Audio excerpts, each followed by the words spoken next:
بسم الله الرحمن الرحيم. باب الاغتباط في العلم والحكمة. علم او حکمت مبارک. اغتباط معنا د ترشک لفظ وای، مطلب حسد نه کول.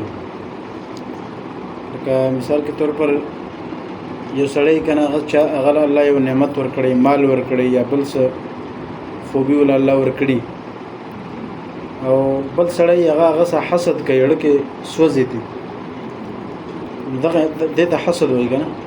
الله تعالی حسد نه منع کړی دی چې حسد جایز نه دی، لیکن دو شی نه د سړي چې هغه کې حسد کول هغه جایز دی. نه د حسد عربي الفاظ کې هغه ته اغتباط وای، غبطه. حسد فاصل کې سوځیدل ته وای، د بل چانه د بل نعمتونو ته قتل. او لیکن دلته مقصد دا دی چې د بل چا مال یا نعمت یا بل شي ته قتل او پاغه باندې حسد کول، پړه کې ځان د سوځول، دا جایز نه دی، بلکې غبطه دا جایز دی. او غبطه دې شي ته وای العلم والحکمه. علم او حکمت، یو سړی له الله علم ورکړي دی، حکمت او عقل مندي غل ورکړي دی، نو ته دا هغه په باره کې پړه کې دا رشک کې غبطه کې حسد کې چې الله تعالی دل ورکړي دی، نو دل دی الله نورم ورکی، کومالم دی راکی، نو دې ته وای غبطه. د علم په باره کې، حکمت په باره کې دا شی ضروری دی چې انسان بل ته وګوري، هغه الله ډېر علم ورکړي، ډېر پوهه او عقل ورکړي، نو داغه په باره کې دا ګمان ساتل پکار دي چې الله دل ورکړي دی، نو دل دی نورم ورکی، خو الله دې مالم راکی. اوس دی او هغه حسد کې فرق دا دی چې هغه حسد کې سړی وای چې یره د دنه د لاړ شي مال دی راشي، نو دا شی صحیح نه دی. او چې سړی دا وای چې الله دې دل نورم ورکی او مالم دی راکی، نو دا ډېره خبره ده، دې ته وایي اغتباط. نو په دې شي کې علم او حکمت دې دوه کې اغتباط، غبطه او د رشک کول دا جایز دی او کولم پکار دي. وقال عمر رضی الله عنه، حضرت عمر رضی الله تعالی عنہ فرمای تفقهوا قبل ان تسودوا. تاسو علم حاصل کې فقاهت، فقيه جوړ شي، د دین مخکې چې تاسو سردار کړئ شي، سردار یا مشر ذمہ داري نه در باندې راشي کنه، سردار باندې ذمہ داري نه مشر باندې، نو د دې مشرۍ ملاویدل نو مخکې تاسو فقيه او علم فقه حاصل کړئ.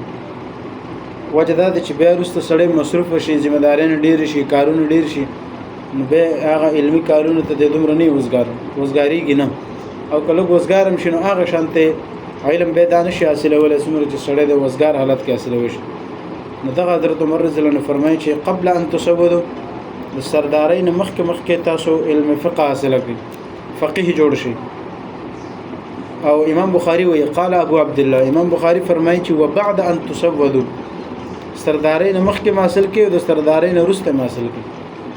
یعنی دا نه چې اوس یو سړی ذمہ داری رااله او سردار شو او مشر شو، نو دا غینه بعد د علم بالکل پرې دی نه، دا غینه رستم کوم موقع ته ملاویږي، دا غینه رستم په کار د شیدې علم حاصل کی. او به دې باندې دلیل ورکړي وقت تعلم اصحاب النبي صلی الله علیه وسلم بعد كبر سنهم. نبی صلی الله علیه وسلم صحابه کې ډېر زیات صحابه دي چې هغه علم ال حاصل کو بعد كبر سنهم، چې دا غي عمر ډېر شو، یعنی د ډېر عمر والی نه بعدم غټ عمر کې دو علم حاصل کو. لہذا علم حصول د پارس وخت نه دی، لیکن دا د چې اسانی مخ کې ډېری. بیا حدیث پېښ کې وبه قال حدثنا الحميدي قال حدثنا سفيان قال حدثنا اسماعيل بن ابي خالد. اسماعيل بن ابي خالد د روایت ده، او شاته ګوره سفيان دی. سفيان دا وایي چې موږ ته دا حدیث دوه طریقو سره غلي. اسماعیل ابن ابي خالد روایت کړي، لیکن د چې کوم روایت کړي ده علی غیر ما حدثنا الزهري، هغه نه علاوه انداز کې بیان کړي ده چې کوم موږ ته امام زهري بیان کړي. مطلب دا حدیث په دوه طریقو راغلی، امام زهري طریقه باندې راغلی او اسماعیل ابن ابي خالد په طریقه راغلی، لیکن د دوه طریقو او انداز بیل ده. قال هغه فرمایي سمعت قيس بن ابي حازم قال فرمایي سمعت عبد الله بن مسعود، من قوارد حضرت عبد الله بن مسعود قال قال النبي صلى الله عليه وسلم، نبی رسول الله فرمایي لا حسد، حسد کول جائز ندی الا فی سنتين، مگر په دوو کسانو باندې ته حسد کولای شي. رجل یو هغه سړی آتاه الله مالا چې الله تعالی هغه مال ورکړي، فسلطه على هلكته بالحق، او بیا الله دار لګولې په دې چې د خپل مال د حق په لار کې خرج کړي. حق په لار کې د الله په لار کې هغه مال د خرج کړي چې څومره مال راځي د الله په لار کې لګي، څومره مال راځي دی لګي. نو دغه کسبانه انسان له پکار ده چې حسد وکړي شي الله دلم دا مال نورم ډیر کې او مالم دومره مال راکې چې زم د سي مسل ډیر مال یې زم د الله په لار کې غمال خرج کوم. نو دا حسد جایز دی.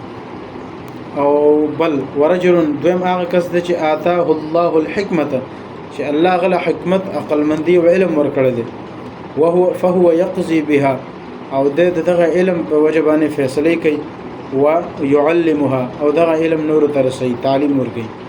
یعنی د علمي خبره د علم خبرول کوي، هغه مخکې علم خوري نور ته تعلیم ورکي، دغه په وجه فیصله کوي.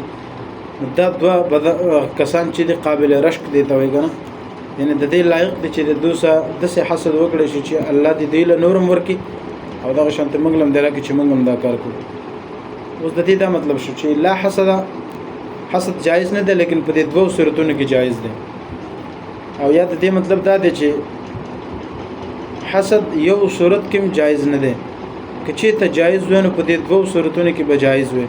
نو لهدا حسد د څه شی ده چې د بل سړی مال په باره کې دا خیال کول چې الله دې دنه د مال ختم کړي په څه طریقه باندې، دا حسد جایز نه ده. که چې ته جایز ونه په دې دوه صورتونو کې به جایز وي. بهرحال دا دوه صورتونه دي چې په دې کې د بل سړی مال ته د دوا کول او رشک کول دا جایز دي.